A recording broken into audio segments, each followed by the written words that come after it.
Hello po sa inyong lahat mga ka-crypto. Ako po si Pinoy Crypto Trader at sa video na ito ay atin pong pag-uusapan ang requested na review rito kay AIM token or si Modihos po ito. Marami po kasing mga AIM token pero hindi po binanggit dito ni ka-crypto kung anong AIM token na ito or AIM token na ito. Ayan, sa tingin ko ay ito siguro yung Modihos na AIM token.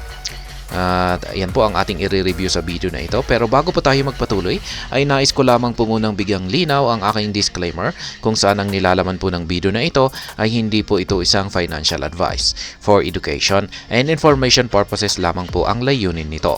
Maliban po dito ay nais ko na rin pong magbigay babala na wala pong kahit anumang group chat ang Pinoy Crypto Trader. Ayan, i-check po natin kay CoinMarketCap. Ayan. Medyo bumagsak po siya ng 0.03% nung nakalipas na 24 oras. Yan, umangat naman po siya ng mga 30% last 7 days. At ayan, 1 month po ay sumabog po talaga siya. Nagbigay po siya ng 5,737.91%. Yan po yung 1 month performance niya. Kaya ayan, ang tindi. Pero sa tingin ko, ayan na, sobrang napakataas na yung kanyang inangat. Ngayon ay yung kanyang market cap ay nasa $10,759 pa lamang. Yung kanyang trading volume ay wala pa. Ayan, mukhang walang gaanong nagtitrade pa rito. Gumagamit po siya ng contract na EOS. Ayan. At ang baba po ng kanyang rating. Nasa 2.2 star rating. 2.3 po kay Certic. Tapos kay Cyberscope ay 2. Parang bagsak na. Kasi yung parang kung pagsasabi natin ay yung kalahati. Yung pasado rito ay yan, bagsak po siya sa rating ng dalawang auditor natin dito na si Certic at saka si Cyberscope. Yan, 2.5 sana yung pasang awa. Yan. Pero at least may rating po siya. Ayan, at mukhang okay naman po siya, pero ayan, mukhang ang lit-lit pa ng kanyang market cap at zero pa yung kanyang trading volume, kaya medyo mag-ingat po tayo rito kay Modihos or AIM, Modihos AIM. Ayan, nandito naman po yung kanilang X account. Ayan, meron lamang po silang 305 na mga followers. Ayan, kukunti pa lamang po sila. Ayan, December 22, Modihos is in the top 25 hot startups that are upcoming in 2022, impacting the travel and hospitality industry.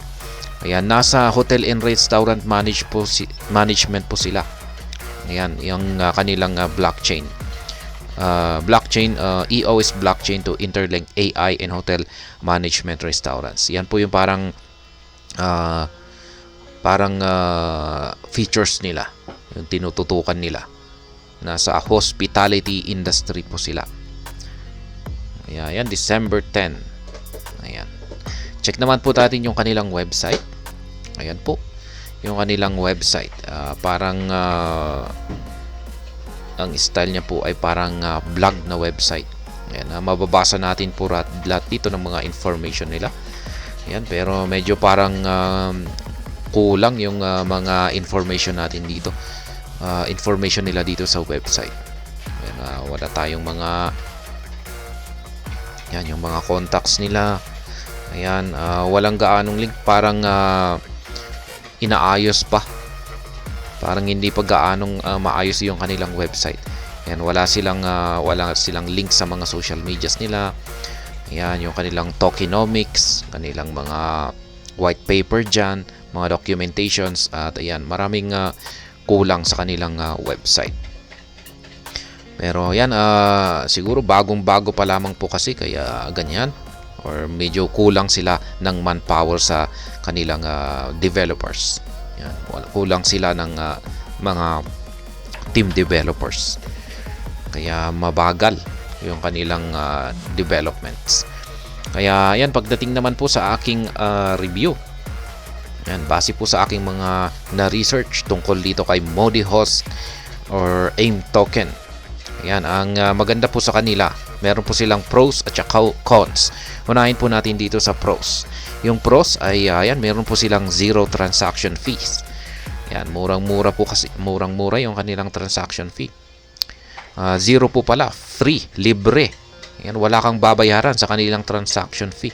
Yan po ang pinakamaganda na feature ng AIM token. Ayan, biruin mo naman, libre. At yan, gumagamit po siya ng EOS blockchain. Ayan. Nag-ooperate siya libre. Ayan, sana ganito rin lahat ng mga blockchain, libre. At listed na rin po siya kay HEAT BTC. Ayan, si HEAT BTC ay isa pong major crypto exchange na rin po siya. Isa po siyang kilala bilang crypto exchange. At yan, marami pong gumagamit dito kay HEAT BTC. At ito po yung isang magandang achievements ng AIM token na ito, or si Modihos, sapagkat nalista po siya rito. Yan, kaya marami pong may access dito ng mga traders kay HEAT BTC. Yun nga lang ang problema ay mukhang kokonti pa rin yung nagkaka-interest dito. At meron po siyang short-term na technical score. Yan, pagdating po kay Investor Observer ay binigyan niya po ng short-term na technical score si Modihos or AIM token ng 99.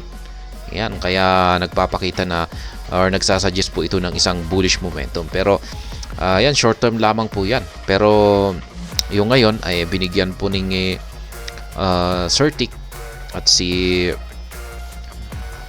Certic at saka si Cyberscope ng napakababang score. Yan. Pero pagdating po kay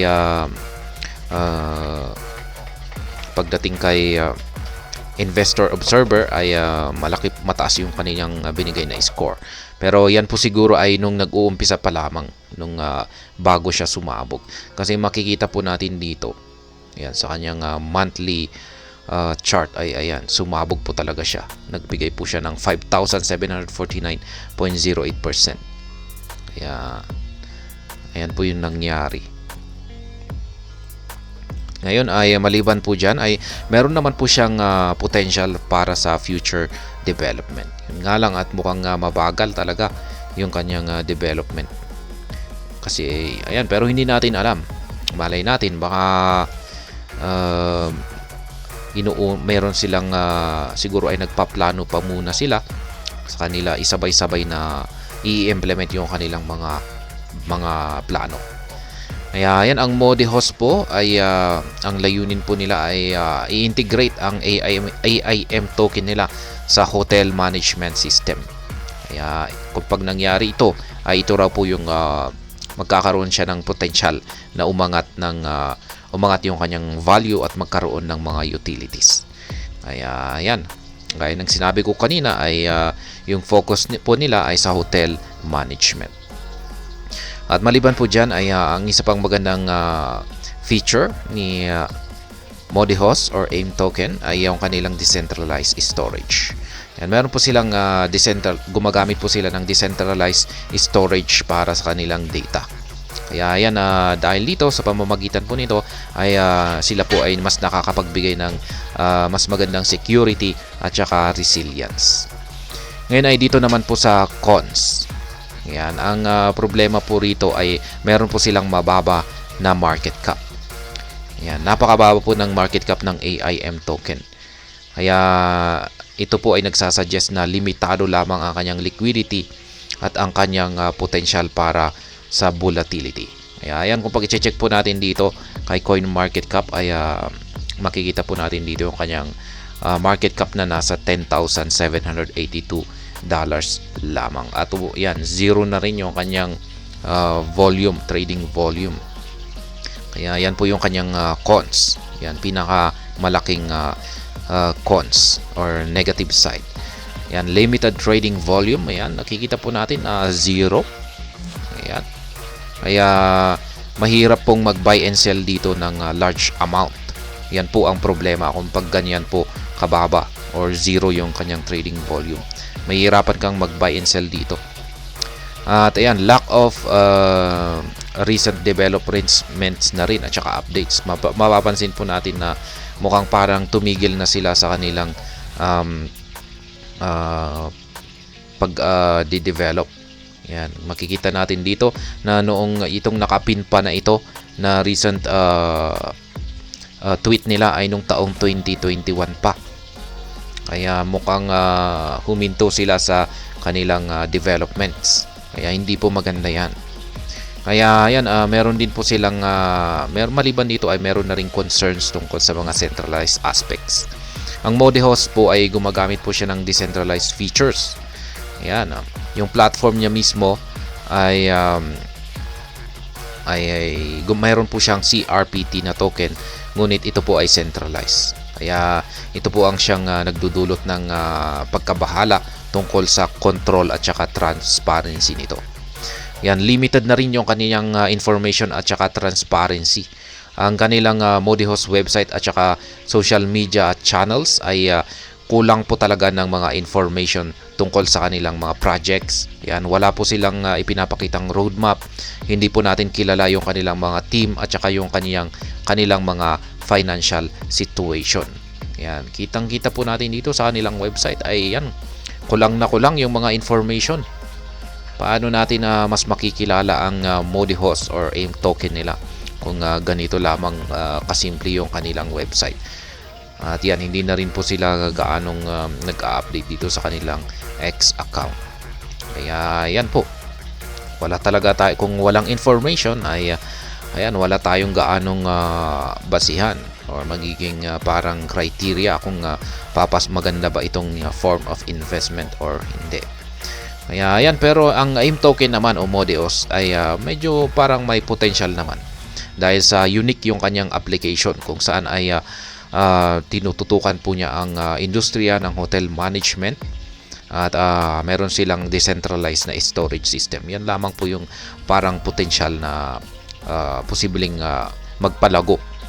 Yan, sa tingin ko ay kailangan lamang po talaga nila itong tutukan. Yung malaking problema talaga dito ay parang napabayaan. Ayan, parang siguro konti-konti lang, parang paminsan-minsan lamang nilang inaayos. Yan, ang maliban pa dyan, ang matinding problema nito ay napakababa ng kanyang presyo. Meron siyang limited na liquidity at saka yan, nitong mga nakalipas na mga panahon ay wala talaga siyang bagong development. Kaya nakakabahala. Yan po talagang nakakabahala. Kaya paano kung pag nagpatuloy ito na ganyan, wala silang na ilalabas na development or na ipapakitang development, ay hindi po magtatagal, ay talagang ayan, alam na natin ang mangyayari sa kanya. Kaya yan, kailangan po natin talagang mag-research dito. Ayan, para alamin kung ano yung mga nangyayari rito kay AIM token na ito or Modihos. Kaya ayan, dapat maliban po rito ay dapat i-consider na rin po natin na meron po siyang mga kakompetition. Ayan, yung kanyang kakompetition ay hindi lamang po siya nag-iisa na may ganitong layunin. Kaya ayan, i-consider po na rin po natin yung competition niya. At siyempre baka biglang may bagong lalabas na rin na halos parang kapareho na rin niya. Ayan, siguro baka yung lalabas na ito ay baka mas matindi pa yung kanilang mga developers at mauunahan talaga si Modihos or ang kanilang AIM token. Ayan yung kanilang team. Ayan, hindi naman po kasi natin kilala yung mga team nila. Ayan, kung meron ba sila talagang experience at saka magandang track record. Ayan, kulang po kasi yung kanilang information dito. Kaya yan po yung mga nakakabahalang bagay pagdating dito kay AIM or Modihos. Ayan, mukhang pinabayaan po, pero hindi natin alam, baka biglang bumalik sila yung mga developers nila at baka siguro ay naglaylo lang siguro sila or bakasyon. Pero ayan, matagal na po na parang iniwanan nila ito. At ayan, ang aking review dito kay AIM token or Modihos. Kung ito nga ba yung AIM token na tinutukoy ni Ka-Crypto rito. At ayun, hanggang dito na lamang po tayo sa video na ito. Sana po ay inyong nagustuhan ang aking paliwanag dito. Kung inyo po itong nagustuhan ay pakiclick lamang po ang like button nito. Para naman po sa mga bago lamang dito, kayo po ay aking inaanyayahan para mag-subscribe. Pakiclick na rin po ang bell icon nito dahil ito po ang siyang magsisilbing notification nito sa mga bago kong videos na akin pong ina-upload sa aking YouTube channel na ito. Marami pong salamat sa panonood. Ingat po tayo lagi at God bless po sa ating lahat.